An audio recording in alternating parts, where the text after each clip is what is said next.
Hello everyone, welcome back into the studio for more mold making. This time we're making what is called a Mohawk mold of my life-size maquette sculpture for the Kronos' head. But it's not just a regular Mohawk mold like we made for the skull in a previous series. This one is going to be a little bit special. So let's get into it.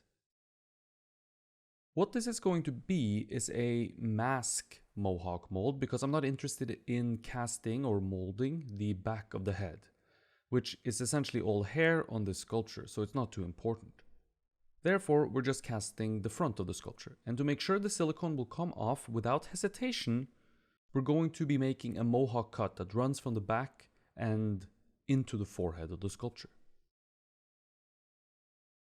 While not universal in terms of the only way to accomplish this goal, one of the things I've always found annoying about Mohawk molds is that they don't last for a very long time. The cut that runs from the back of the mold to the forehead in this instance gets a lot of tension placed upon it whenever we attempt to demold our sculpture or our casts. This usually leads to rips or tears in the silicone which will radiate outwards from where the Mohawk cut ends. The goal currently is to make sure that doesn't happen. A T-cut is often made to prevent this from happening, but I find it doesn't do that great of a job.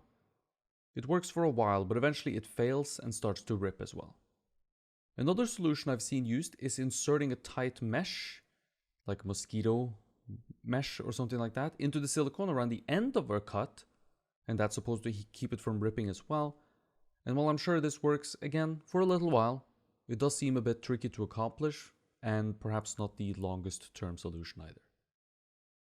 So the solution that I came up with, and I've found to work rather well in a few other instances, is to use a wooden dowel inserted into the forehead of the sculpture where you intend the Mohawk cut to end, leading to a perfectly round hole at the end of the cut which won't rip because the tension is equally dispersed around an open circle, not concentrated into one single area like if we simply cut and then stop the cut. I'm sure there are some fancy or technical ways of explaining this using physics, but I don't remember any physics from my high school. I have to admit that I don't even remember if I had physics in high school. So I can't do that. I can't explain it for you. But I can tell you that it works if you follow the method that I'm about to lay out for you. So a hole is drilled in the forehead of the sculpture, ideally the same diameter as the wooden dowel you intend to insert into the sculpture. You can use any tool to dig out the clay. My sculpture was very dry, and so the clay tools didn't do the trick. They probably would have been destroyed if I tried, and so I ended up using a drill. Using a drill ensures a nice and even hole that the wooden dowel can fit neatly into, of course. The size of this dowel can be anything really, and I just used some wood that I had laying around. It's perhaps half a centimeter in diameter, though I'm not sure if it matters too much, as long as it's not too small. Once the hole is drilled, the wooden dowel is inserted into the hole and the edges are filled with clay, if there are any edges, that is. If you want the dowel to be stable, it can be very helpful to drop a bit of clay into the hole before pushing the wooden dowel into it, so that there is something for the dowel to stick to at the bottom of the hole. This is especially true if your clay is dry like mine. Try not to push the dowel into the sculpture itself with too much force, or try to push it through wet clay if you don't drill a hole, for example, as this can lead to cracks forming on the surface of your sculpture as clay is being displaced. I make the area around where the dowel was inserted neat again and make sure that the clay surrounding the dowel doesn't expand upwards on the dowel.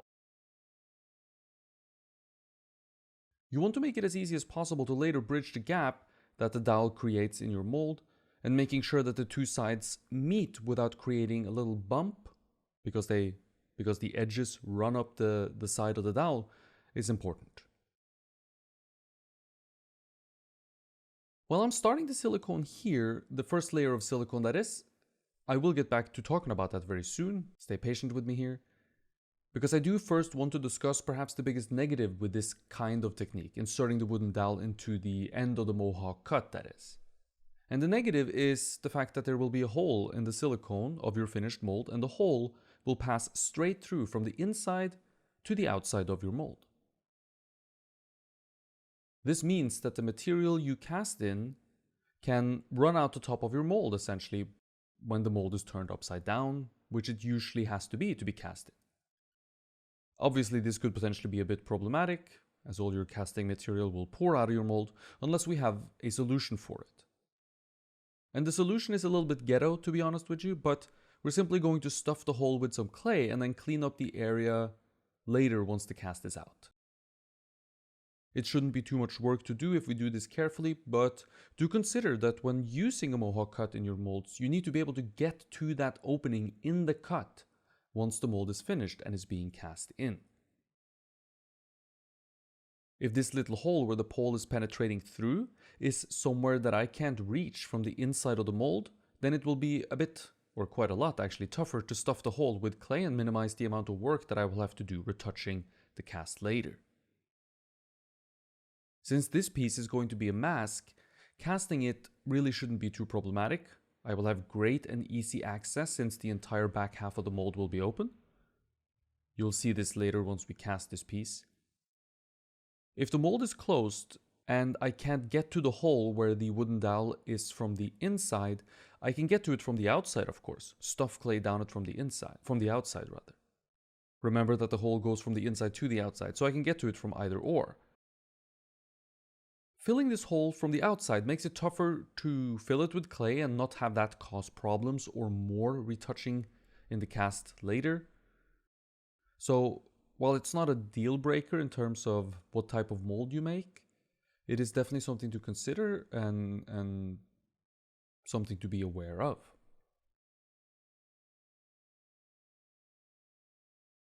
We're on to talking about the silicone work that we will be doing here. We'll be making a silicone and plaster mold, of course. The silicone will be flexible and responsible for capturing the details, and since it's flexible, it will come off our casting very easily if we design the Mohawk cut properly, which we will. The support to the flexible silicone will come in the form of a plaster mother mold, as it's called. Mother mold because it cradles the silicone skin in its bosom. The silicone is flexible and will just sort of flop around. It won't be able to retain its own shape unless it has something solid around it that helps it retain said shape. That's what the mother mold is there for. We have to work in reverse when making molds, starting from the inside and working our way outwards towards the outer layers of our mold. Well, you don't have to, but that's the way that we're going to be doing it. Another type of mold you could be making is called a matrix mold, which you sort of do the reverse, work from outside in, but it is way more complicated. So we're going to be doing the easy kind of mold, if you will, working from the inside out.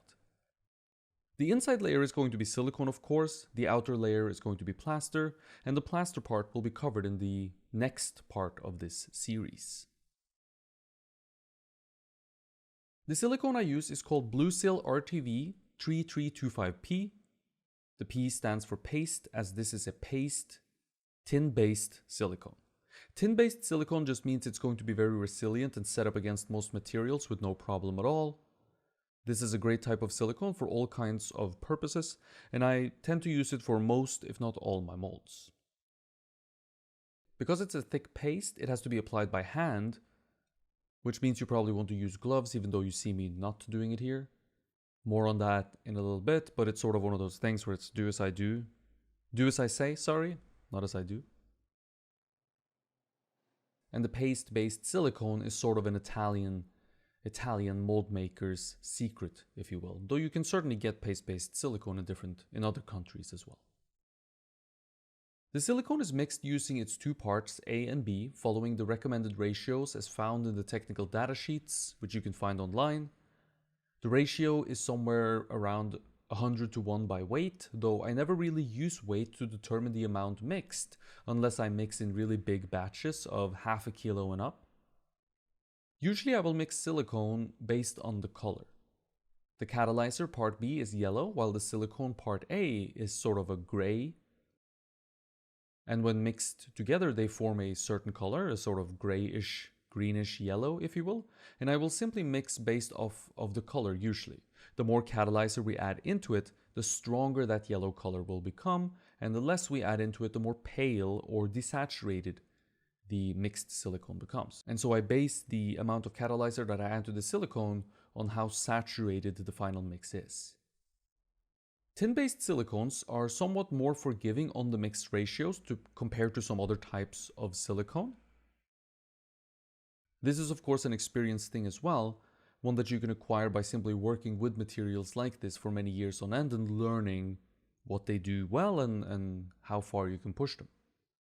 I will suggest finding materials that are local to you, that you like and that produce good results for you, that you are happy with, and then sticking with those, getting to know them well, and therefore hopefully producing good molds as a result. I will say that you do probably want to mix to exact ratios to get the best and longest lasting result, at least when you're just starting out, no matter what type of silicone you're using. Any deviation from what the technical data sheet of your particular silicone says could lead to some unexpected results, or perhaps less than ideal performance, less than advertised performance, let's say. I mix until the color is even and there are no streaks left, which is really important, otherwise you'll have unmixed, uncatalyzed silicone, which will never set up on the surface, and that will sort of be, well, I don't even know what you would do then. You would have to get it off somehow off your clay sculpture, but that does seem like a bit of a nightmare to try and deal with.